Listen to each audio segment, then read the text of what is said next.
Welcome to China in Focus. I'm Tiffany Meyer. Our top story: China rolling out a new K visa program to attract foreign tech and science experts. With changes to the U.S. H-1B visa rules, how will Beijing's plan stack up? We break it down. Mexico targeting China with new investigations and planned tariffs. Beijing warning of retaliation. Is Mexico signaling closer ties with the U.S.? Beijing setting 4 red lines for U.S. envoy to Hong Kong. More on the U.S. response now and how it's changed since 6 years ago. And a former Chinese Communist Party official facing death threats after breaking ties with the regime. His words echoing in a quiet but massive movement sweeping across China and abroad.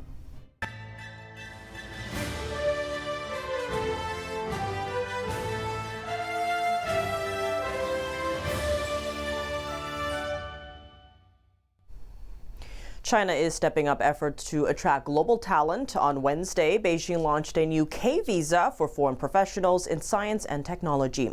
Experts say the program is designed to compete with Washington's H-1B visa. Unlike the H-1B, the K visa doesn't require employer sponsorship, a major selling point for skilled workers. The rollout comes just after President Trump announced a $100,000 fee for H-1B visas. The move could make it tougher for American businesses to hire international talent. Officials say China's K visa will streamline entry for high-skilled workers in key sectors, from AI to advanced manufacturing. But experts warn of challenges within the Chinese program.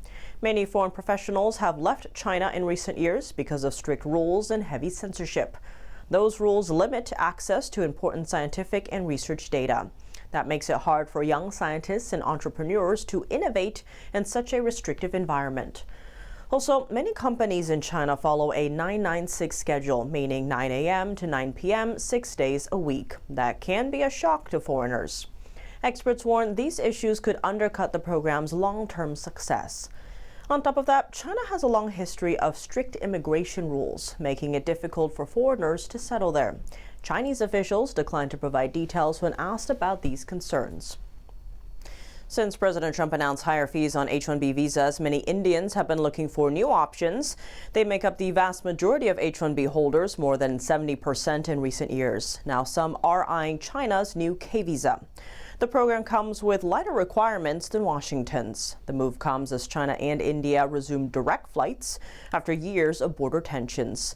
Still, it's unclear if Beijing is ready to truly bring foreign workers into its economy and society. China's launch of the K visa has sparked widespread backlash amid a tough job market at home.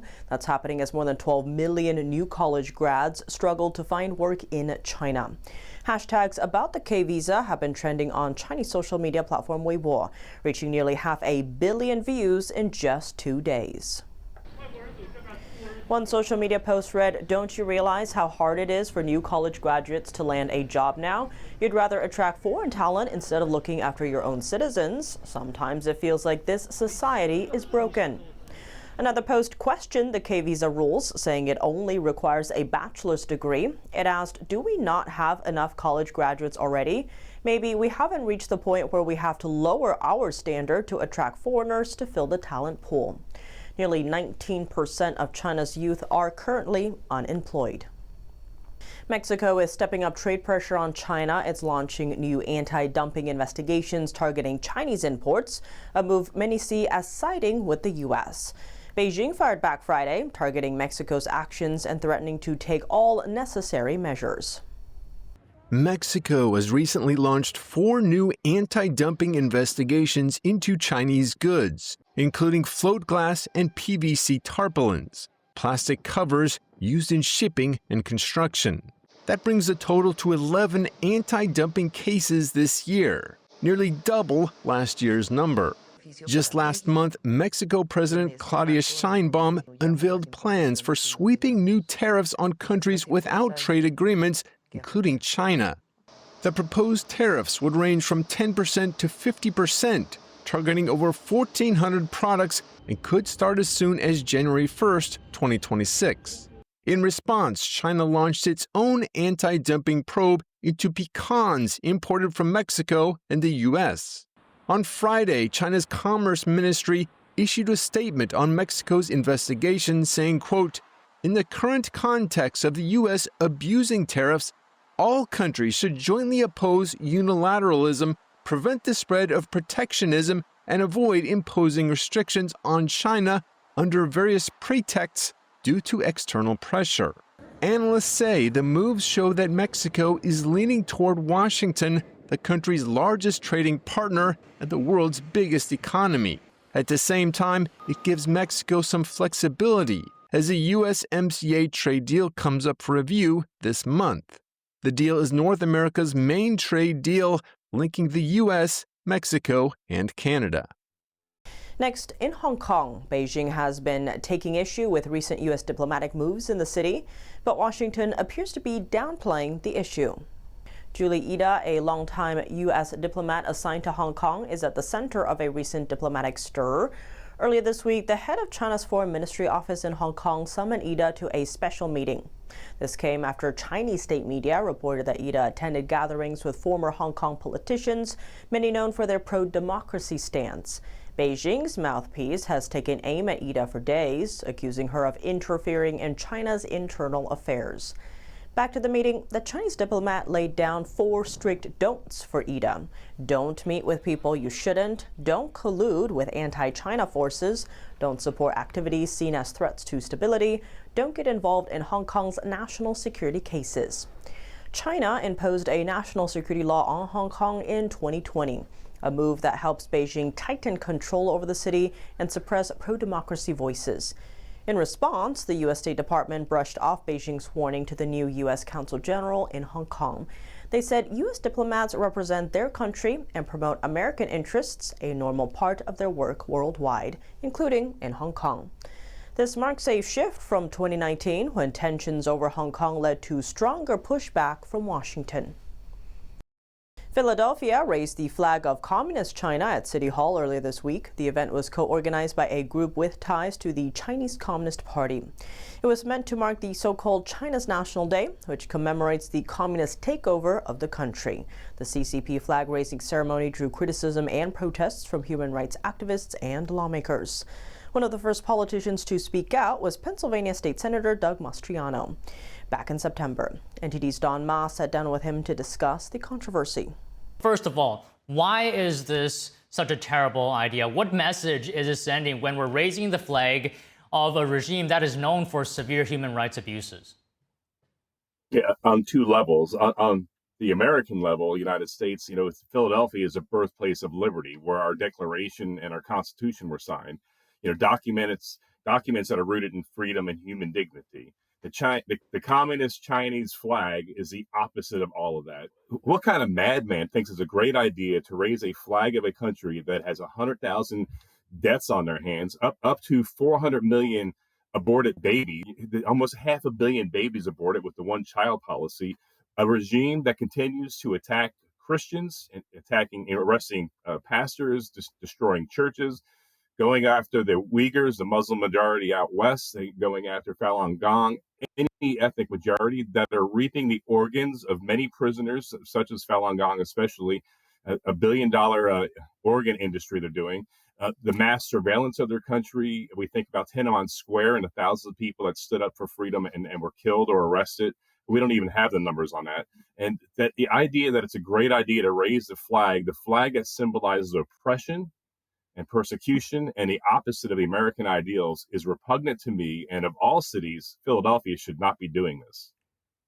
And Senator, how do you think the CCP is reacting to this if they're not celebrating already? I mean, there's something inherently wrong, I think, if your enemy or rival or adversary or whatever is celebrating something you're doing. Yet Napoleon said, never interrupt your enemy when he's making a mistake. And clearly, the Chinese, they must be, the communists in Beijing must be laughing their pants off, because what kind of ridiculous messages to send? America, we say that we're the defender of freedom, we represent human rights and freedom of choice, and everything that communist China is not. And you look at this, and they must, when the leadership of the Communist Party in China looks over, they must see a bunch of useful idiots in Philadelphia, because who would do this? it is an insult to anyone of ethnic Chinese background that you would do this here, especially for people that fled the persecution, that seek asylum in America, that have raised a family and enjoy freedom, who still have relatives back home. And what an insult this is. And you just can't make this stuff up. To do it, of all places, I just did an event in Philadelphia on the 12th of September commemorating when our Congress in 1782 endorsed the Bible, the Aiken Bible. And we did that event there. Our history is rooted there. And just down the street, a week later, here they are raising that red flag that represents blood and murder and oppression and everything anathema to our ideals as Americans. What do you say to that Philadelphia officials saying that this event is about promoting cultural exchange? What a profoundly ridiculous, stupid, and naive statement. I would ask them to open up one history book or go to Google and simply type in list the atrocities of communist China since their takeover in 1947, and you could account for up to 100 million dead, and it goes on today. We think about COVID-19 in Wuhan. We don't even know what happened there. There's another cover-up from communist China that affected the entire world. I think it's a great idea. While Tibetan monks are being thrown in jail, while Christian pastors are being arrested with underground churches, while Falun Gong followers are being in prison and having their organ out to be sold on the international market. And this is a great idea to raise the flag of the country that represents all of that. No, thank you. Okay, Senator Mastriano, such a pleasure to speak with you today. Thank you. A former Chinese Communist Party official says he's received death threats for openly quitting the party. His name is Fan Xihua. He worked as an official in China's Hunan province, but lost his job after helping petitioners seek justice. Since then, Fan has publicly denounced his ties to the regime. Fan's decision comes amid a massive movement quietly sweeping China for over 2 decades. More than 450 million people have quit the Chinese Communist Party and its affiliate organizations. They do this by posting statements on an overseas website, often using pseudonyms. The movement began after NTD's sister outlet, the Epoch Times, published a series of editorials called 9 Commentaries on the Communist Party. There are tens of thousands of petitioners in China, people who have often been mistreated and feel local courts won't help them. They go to petition offices to make complaints. Many travel long distances to higher-level offices hoping to get justice. It was Fan's job to help with their concerns. According to a statement Fan posted on an overseas site for quitting the Chinese Communist Party, Fan said that after going public with his decision, plainclothes police searched his trash can and authorities cut off his internet at home. He hinted he could be forcibly disappeared at any time. Fan added life as a CCP official can turn on a dime, from trusted insider to enemy of the regime overnight. And while he said he can't be too harsh as a former official, he left this message: life will find its own way out, and so will a civilization. Coming up, Huawei's latest AI chips are out, but they still rely heavily on foreign suppliers. Are U.S. export limits really shutting China out of vital foreign tech? And Nvidia's $100 billion AI deal making headlines, but experts warning it could give China a backdoor to critical technology. A cybersecurity analyst tells us why that's raising alarms for the U.S. As you know, for companies to do business in China, such as Nvidia, who was selling their GPU chips to AI developers in China, they must give their IP over to the government. More on that after the break here on China in Focus. Welcome back to China in Focus. I'm Tiffany Meyer. China bought about 45% of all U.S. soybean exports last year. This year, 0. Amid the trade standoff, President Trump says he'll use tariff revenue collected from other countries to help American farmers. One of them, Illinois farmer Chris Gould, says China's freeze on U.S. soybeans is costing farmers billions. Here's more. There's a lot of pain going on the countryside right now. China, which was once the U.S.'s largest customer, is buying soybeans from Argentina instead, as it remains in a trade dispute with Washington. China is definitely going elsewhere to the extent that they can. You know, I assume that at some point they'll buy some U.S. soybeans, but so far it's a goose egg for the 25 crop. American soy still carries a 20% tariff in China, making it a tough sell. while Argentina is suspending its export tax. The third-generation Illinois farmer says he isn't looking for a handout, just support. You know, the message is we need our government to do their job, which is not write emergency aid checks to us, but to promote worldwide trade so we can earn our income like we need to. Treasury Secretary Scott Bessent told CNBC Thursday he is doing just that, indicating an announcement will be made on Tuesday. He also said almost every recent U.S. trade deal included a buying of American farm products. Quote, "So we're going to see other countries substitute for China." President Donald Trump said on Wednesday that soybeans would be a major topic of discussion when he meets with Chinese President Xi Jinping in 4 weeks. Huawei is tapping into some of Asia's biggest tech firms to build its own AI chips. Investigators found parts from Taiwan's TSMC, SK Hynix, and even Samsung inside Huawei's latest processors. The findings highlight just how much China still relies on foreign technology, even as it pushes to cut reliance on U.S. tech firms like Nvidia. Researchers at Tech Insights tore down Huawei's newest Ascend 910C chip and discovered that the circuits came from TSMC. On top of that, the memory components used were supplied by Samsung and SK Hynix. Notably, the U.S. has been trying to cut Huawei off from advanced components for years. The company's been on a U.S. trade blacklist since President Trump's first term. His administration accused the company of having strong ties to China's military. Washington's restrictions are aimed at slowing down China's AI development and to keep companies like Huawei from competing with U.S. chip giant Nvidia.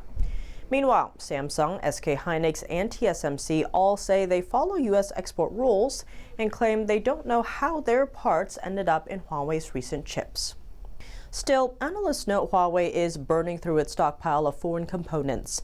And once it runs low, China could face a serious shortage of the memory chips it needs to produce more by the end of the year. Nvidia is making headlines with its $100 billion deal with OpenAI, but experts warn U.S. tech firms could be handing over crucial artificial intelligence know-how to China in the process.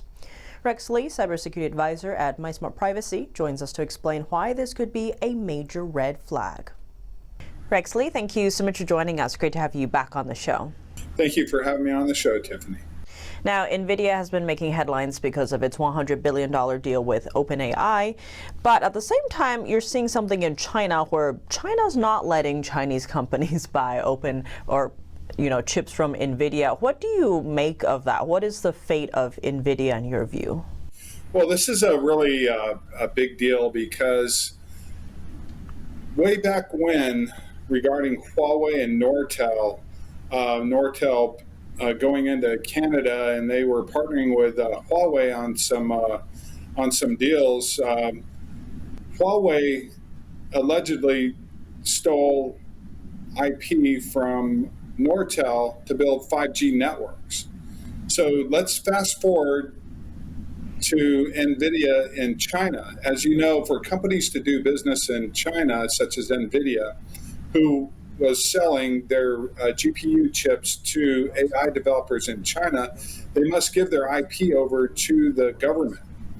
Also, tech sold in China from the United States or anywhere else in the country is also used and militarized by China through their civil military fusion program. This is a big red flag, as a matter of fact, because if that is the case, and whether it's Huawei or another Chinese tech company that can reproduce these GPU chips, and then they're sold internally to Chinese companies developing AI, then that's a huge red flag for the United States, and it could have an impact as well regarding an invasion of Taiwan later by China, because as you know, right now the biggest fabrication plants in the world for these types of chips, whether they're AI or computer chips,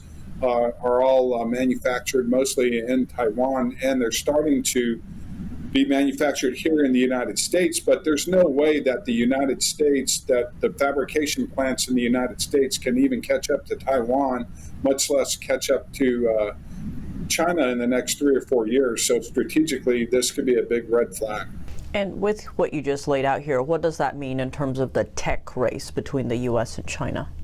Well, obviously, it's closer than what people believe it is. We're always told that we're in an AI race with China, but we hold the cards because we have more advanced technology. But that may not be the case because, as you know, not just with Nvidia, but IBM, Apple, Google, Microsoft, they all have to share their AI IP with Chinese app developers because why? Google, Apple, Microsoft monopolize the operating system market. So that means that all of these app developers in China, especially the ones who are infusing their apps and social media platforms with AI like ByteDance and TikTok or Tencent and WeChat and so forth, Alibaba Quinn, DeepSeek AI, all of these apps are distributed through Google Play, Apple App Store, and Microsoft Windows App Store, and they all have to be compatible with those 3 operating systems. So consequently, American companies are sharing their AI IP with Chinese app developers, and now we're starting to see signs that it's not only being weaponized against these companies, but it's being weaponized economically to compete against these companies in the future. So what you saw was a dip in Nvidia stock, and then now you have this symbiotic relationship between all of these AI companies in the United States. Suddenly it's announced that $100 billion is going to be invested into OpenAI from Nvidia. Then you start to see how the stock prices can be manipulated by intercompany deals when something like this has happened. A lot of developments for sure. Rexley, as always, thank you so much for joining us. Thank you for having me on. That's all for today's China in Focus. I'm Tiffany Meyer. If you have any feedback on the show or have something you'd like to see us cover, send us an email at chinainfocus@ntd.com. We'd love to hear from you. Round-the-clock original news coverage, visit us at ntd.com or download our NTD app. Thanks for watching. See you soon.